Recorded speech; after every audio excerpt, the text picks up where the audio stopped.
नमस्कार। पुण्य श्लोक अहिल्याबाई शो में अब चारों तरफ से घिरने वाली है देवी अहिल्या। मालेराव, मालवा की स्थिति और दिल्ली के बादशाह भी अब खफा होने वाले हैं, गुस्सा होने वाले हैं, क्रोध में आने वाले हैं देवी अहिल्या जो कार्य कर रही है उसके लिए।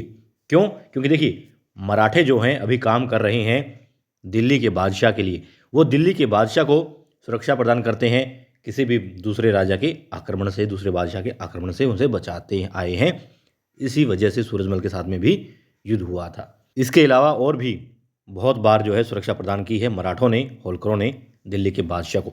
या यूं कहें कि दिल्ली के बादशाह गद्दी पर बैठे थे, मगर मराठे ही उसे सुरक्षा प्रदान करके बदले में, एवज में कुछ सहायता, कुछ आर्थिक सहायता या फिर अन्य जो है अपनी शर्तें उनसे मनवा लिया करते थे।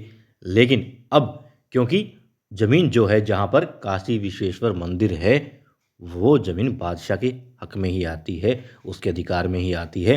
और वहाँ पर देवी अहिल्या उस मंदिर को फिर से जीवित करने की बात करती है, उसका पुनर्निर्माण की बात करती हैं।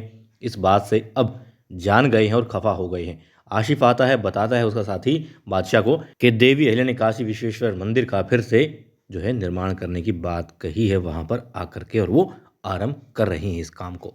अब बादशाह कहते हैं वो तो हमारे अधिकार में आता है, भला जब मराठों की या फिर होलकरों की वहाँ ज़मीन ही नहीं है तो वो कैसे इस काम को अंजाम दे सकते हैं।